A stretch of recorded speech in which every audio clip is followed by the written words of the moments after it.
All right, in this video, we're going to learn how to find the quality factor of a matching network. So here's a matching network that my class did as part of homework 1. And it's just a simple low-pass L match. It's converting from an impedance of 10 ohms to an impedance of 50 ohms.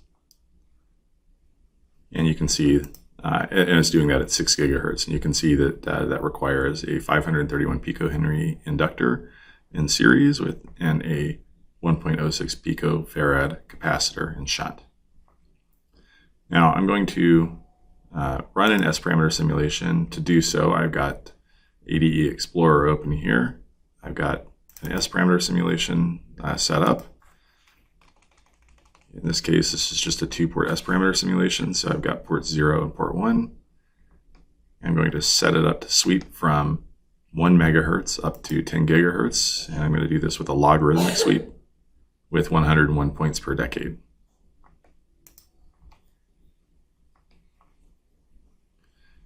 I've also got some equations set up to monitor at the magnitude in dB of S11, S21, S22, and S12, and also to plot the Smith chart results for S11 and S22.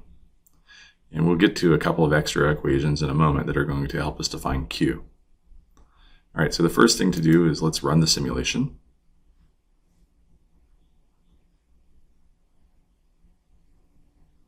All right, so you can see that the simulation ran. It did all the S parameters simulations at different frequencies. Sometimes it will automatically plot if we have it set correctly. In this case, it didn't, so I'm going to right-click on all these value statements and click plot, and it'll pull up a window. All right, so you can see S11 and S22 plotted on the Smith chart.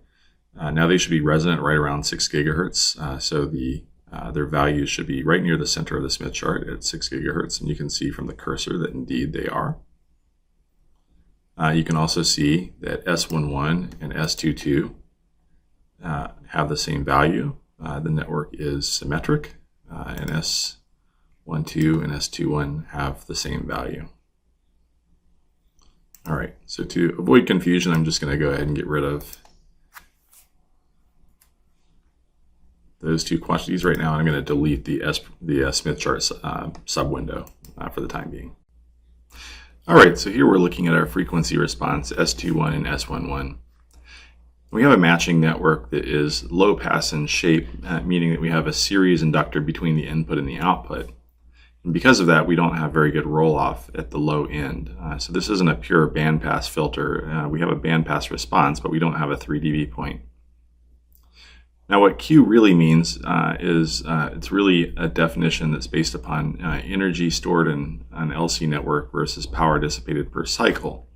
And we estimate that using this definition that says that it's equal to the center frequency divided by the 3 dB bandwidth.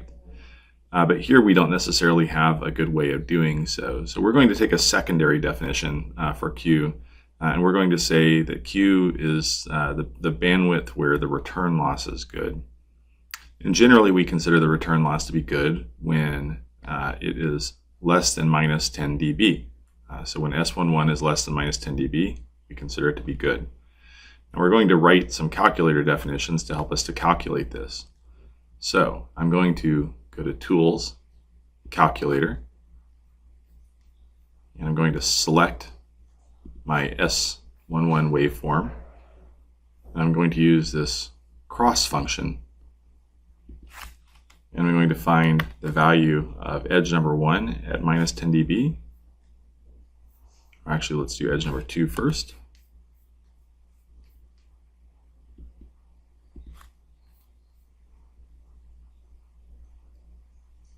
And I'm going to add this to the output using this sprocket. I'm also going to find the value for edge number 1, and I'm going to add that to the output using the sprocket.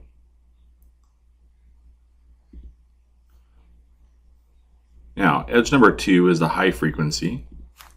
So I'm going to relabel this as F_H, and F, oops, it's not going to let me do that because I have these other definitions in, so I'm going to right mouse click and delete those.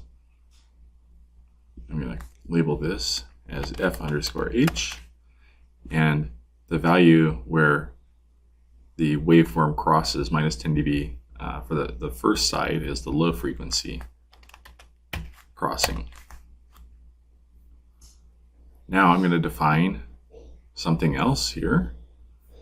I'm going to define the center frequency, f underscore 0, and this is going to be equal to the square root of f underscore h times f underscore l.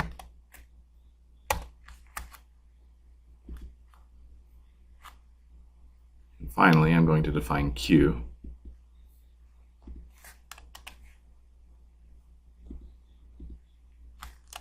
And this is going to be equal to f underscore 0 divided by f underscore h minus f underscore l. All right, I'm going to go ahead and save this. I'm going to rerun it, and if everything works well, this should have values for the estimated center frequency and estimated quality factor of our network.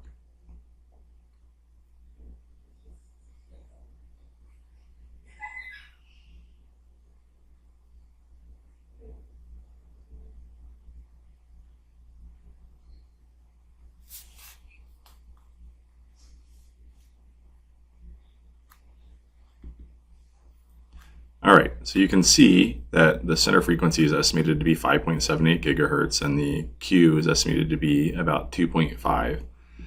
Now, you can see by eyeballing this that the center frequency is probably more or less close to 6 to 6.2 gigahertz.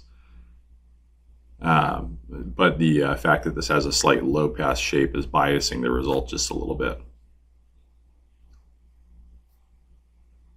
We also know that the definition, from the definition of Q, Q is equal to the square root of the impedance at one end of the circuit divided by the impedance at the other end of the circuit minus 1. So from that, the definition of Q should have been equal to about 2 for our particular circuit, since we were transforming from 10 ohms to 50 ohms. But again, this is really just being used as an estimate. And what we expect to see ultimately is that Q is giving us a relationship between what the center frequency and what the bandwidth is. As Q increases, we expect the bandwidth to get narrower, or if it decreases, we expect the bandwidth to get wider. All right, so with that, I'm going to go ahead and stop for today, and we will talk again soon.